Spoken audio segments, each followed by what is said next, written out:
What's up, guys? So I have a bit of a problem. You remember a few weeks ago whenever I got the package from Austin out in California and he sent me his Game Boy Advance? Well, the project that I'm working on, I need these Game Boy Advances all to work pretty well properly. While this Game Boy's in really good condition, there's a bit of an issue that I wasn't aware of and I didn't realize, and Austin probably didn't know either. But the L and R buttons don't work. I noticed it when I was going to play a Game Boy Color game. Now, normally on a Game Boy Advance, whenever you load up a Game Boy Color game, you can use the L and R button to make the game fill the screen or be its normal aspect ratio. As you can see, like, the game's in its normal aspect ratio here, and normally whenever you load up a game, you can press the L and R buttons to change the aspect ratio to fill the screen. But on this guy, nothing. I did a little research and some people were saying that the switches in here can get filled with dust and make them not press, and that you should be able to take some isopropyl alcohol and clean them, and that should make it work. Well, that didn't work for me. So while that still could be the case and I just didn't clean it well enough, I just decided to go ahead and get new switches to replace these out with. The actual process of replacing the switches isn't that hard, it's just a pain in the butt to actually get to them. Thought I'd walk you through it, so that way if your switches are acting up, you can decide if this is a project you'd want to attempt to tackle. So let's bring you over to the table, we'll get these switches replaced and see how hard of a project that actually is. Alrighty, let's do it. Before you get started on a project like this, you are going to need a few things. Obviously, you're going to need your switches that you're going to be replacing. I personally bought these on Amazon. You're going to need a screwdriver set of some kind. Again, I've sang the praises of this iFixit kit more times than I can imagine. You're going to need some kind of screwdriver kit because you're going to specifically need a Y0 tri-wing bit. And you're going to need you'll need a size 0 Phillips bit, or you might can get away with a size 1. Now, you are going to need a size 0 bit to at least get the battery door off. You're also going to need a soldering iron. I personally have one from Weller. This is the one that my electrical engineer friend recommended to me. Weller, and then the base that came with it. One thing to note, the tip that comes with it is really big, so you're gonna want to get a newer tip. This one's a little dirty, but it'll get cleaned off here in a minute. But it's got a much finer point, which is what you actually want for this type of soldering. And obviously this isn't plugged in right now, so once you get this thing up to temperature, these things are really freaking hot. So please, for the love of all that is holy, be careful. This will burn you in an instant. This will stab you and cauterize the wound on its way out. So please just be incredibly careful. Now let's get this thing warming up so we can get to soldering when it comes time. Another thing you're going to need is some additional solder. I personally like this rosin core solder. It kind of eliminates the need for flux. It doesn't fully eliminate it, but you can get by without it, and because of that, I don't have any flux. If you're serious about doing the soldering completely correctly, I would definitely recommend getting some flux as well. I also recommend solder wick of some kind. This will help clean up all the extra solder in the area so that you don't make a mess whenever you go to put everything back together. Alright, I have taken one of these apart in a previous video, but just in case this is your first video you're seeing from me, I'm going to walk you through the process again. The first thing we're going to need to do is we need to actually remove the battery from this guy. So we're going to need that Y0 or that size 0 Phillips bit. You just take that battery door off, set it to the side, take that battery out, set it to the side. Next, you're going to want to take that tri-wing screwdriver bit that we were talking about earlier, that size 0. There are 6 screws you got to take out of this guy to get it free. One is here, here, here, here, here, and here. Now, all of these are the size 0 tri-wing screw head, but these 2 are different lengths from these 4. So whenever you get those out, just keep those separated so you know which ones go back where.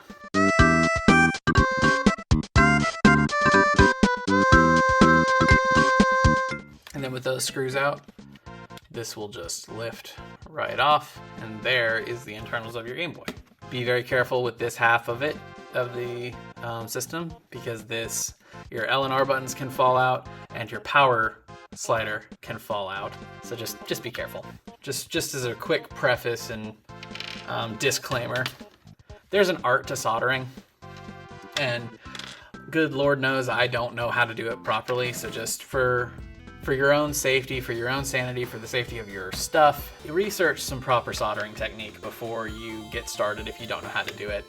It's very finicky and very dangerous just because of the temperature, the incredibly high temperature. Dangerous for you because of the temperature, and dangerous for your stuff because you're going to be dealing with liquid metal, essentially. So just please be careful. All right, so the next thing we're going to do is we need to actually get this board out of this chassis. So we're done with the tri-wing bit for now. We need to go back to that Y0, or not the Y0, the size 0 Phillips bit, and we got to take 3 screws out of this guy. 1, 2, 3. Let's get those loose, and the board should come out pretty easily. Now before you go just yanking this board out, the board is attached to the screen by a ribbon cable on the underside of the board. So you want to be very careful to just kind of hinge it out by the ports. And there is our ribbon cable. We want to take a little spudger of some kind. It's just something with a point to it that you can work this ribbon cable free. If you can see here, there's these little black clips on the outside of this beige connector. We're going to just push those up. Those are what are actually holding the ribbon cable down. And once they move, the ribbon cable is free. And then we're going to just very carefully remove these button membranes, just so we don't lose the buttons that were attached to them. But now that we have this free, we're able to just set this aside because we are actually done with this guy, because we don't need the screen for what we're about to do. Then here we are. Yeah, so what we're actually going to be replacing are these right here. And we're going to do that by by melting the solder on these 4 points. There, there, there, and there. Then we're going to do it again on this side, there, there, there, and there. And again, just be very, very careful when we get to doing this, because you see all this other stuff on here, like these right here, these right here. These are surface mounted resistors, and if this area gets too hot, those can just fall off. Ask me how I know that. So we just need to be very, very careful with getting this guy free, just because we don't want any issues. Another thing you might want, just to make this a little easier for you, is this guy right here. This is known as a helping hand. Basically, it has these little alligator clips on it, which you can use to grab hold of whatever board you're working with. That way it will hold it above the work table, so that way you can do what you need to do. Sometimes that can help, sometimes that's going to get in the way. Now I'm going to do what I've done in the past, which is to use some reverse tweezers to kind of just hold on to the guy and give it a little bit of weight. So that way whenever I start working the solder free, it can just kind of fall off. It has a little room to just fall down. If you screw it up, then you know better next time. So I can already tell that's going to be a pain in the butt. So I'm going to go ahead and just get some solder wick. Just get some solder wick going so I can start working this guy clean.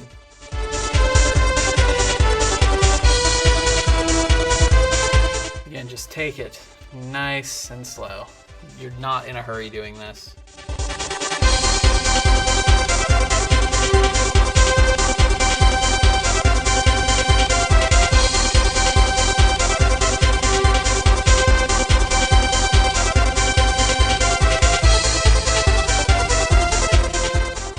Like I said, the last thing you want to do with this is get in a hurry, because you will screw something up.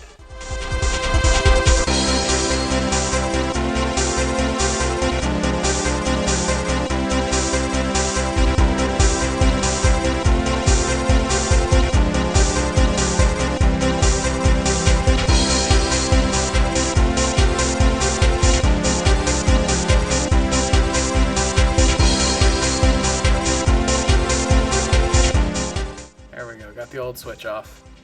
That's one. Now we got to do it again on the other side. But first we're going to clean up this spot. It got a little dirty, and I want to make sure it's going to clean up well. And just take our solder wick, Just very carefully with the heat, rub it over that area. And then we're going to come back over with some isopropyl alcohol and a Q-tip and just make sure that area is clean because we made it a little dirty looking.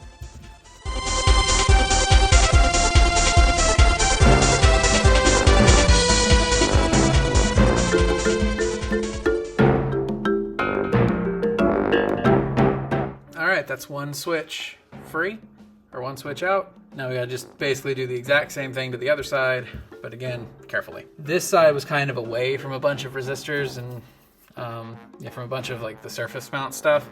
This side here, you can see like right in there are some of those surface mount resistors I was talking about. So we just need to be very careful not to lose any of those. Otherwise, we're gonna have to do a lot more digging to figure out what those actually were so we could replace them. And trust me, from somebody who's replaced surface mount resistors before, that's not fun. Okay, so let's just dive in with the soldering iron and just be super duper careful.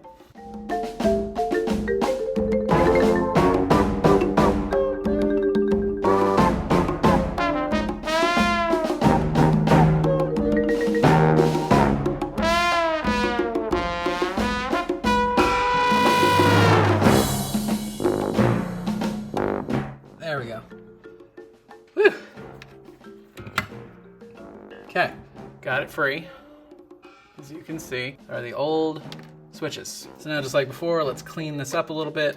Very carefully clean up the solder. I'm gonna flip this guy over so I can take that solder wick to the other side, just to make sure we're fully clean. And then we'll come at it with some Isopro. That's gonna be the difficult one because it's not wanting to get all the solder out of it. So you can already kind of tell that that's gonna be the pain in the butt. Either way, let's clean it up. More Isopro, and we'll get this dude back together. Uh-oh. Uh-oh is right. That was one of the pads. That might be a problem. I think I just ripped one of the pads out. Ah, crap. I think it's still connected though, so let's just be extra careful and maybe we can get this guy together and it not cause a problem. So here's the thing I gotta remember. If it did break it, it was already broken. I couldn't use it in its current state, so. Okay, so let's see if we can fix this guy. So these guys have 4 prongs on it, and there are 4 holes we've cleared out. Luckily, with the way these pins are, they're kind of, the outer ones kind of flare out. So once you get them in the holes, it will actually hold it there. You don't have to worry about taping it or using pliers to hold it in place, which is really good, really convenient. Okay, here's the struggle one. All right, so as you can see, we've got them set back in there. Now we just have to solder them back in place, and we should be good to go.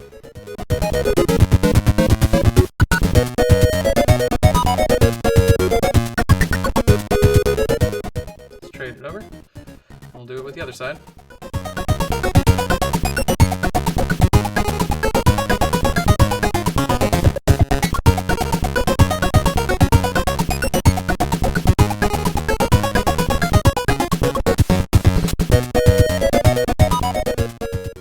So either that's going to work or it won't.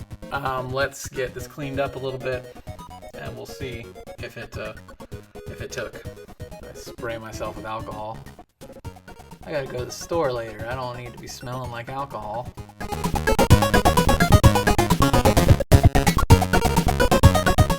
Okay, all I can do is hope, so hopefully I didn't, like the pad on that one, the 1, 2, 3, 4 on 2, it definitely came loose, but it didn't come off. So I think the internal connection might still be there. So let's get this guy back together, and we'll see what happened.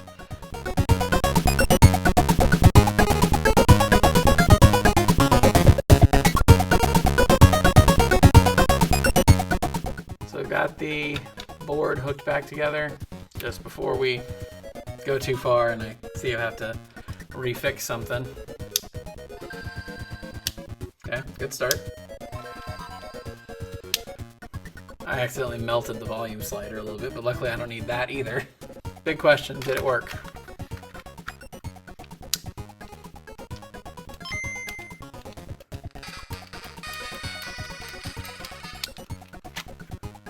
Guess what, guys? I think I did it. Okay, so we good. Now we can just put this guy back together and then double check everything again once we get all the screws together.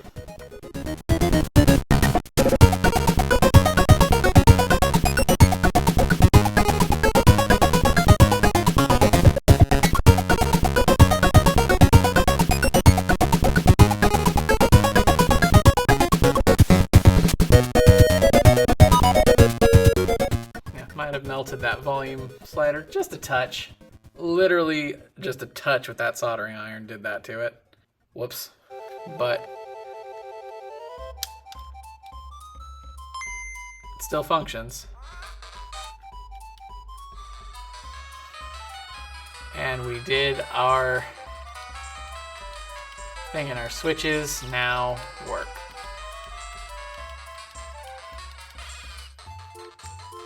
That's what's important, you know? We did what we came here to do.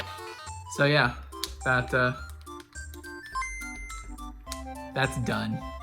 I would not call that an easy repair, so just be careful if you decide to do it yourself. Those switches did not want to come free, and everything I had to do to it wound up pulling one of the pads loose. I don't know how well you could see that in the video, but yeah, one of the pads that the switch actually solders to came loose from the PCB board, came loose from the board, but it didn't actually like tear out. I was still able to use it for its connection, and its connection still held, so that's good. But God help if I ever have to take that switch out, because that's gonna be very much a problem. Yeah, so just be careful if you do this repair yourself. It's not easy. It doesn't take too long if you kind of know what you're doing, but it was not the easiest thing in the world. So just be careful. But yeah, that's gonna be it for me for this one.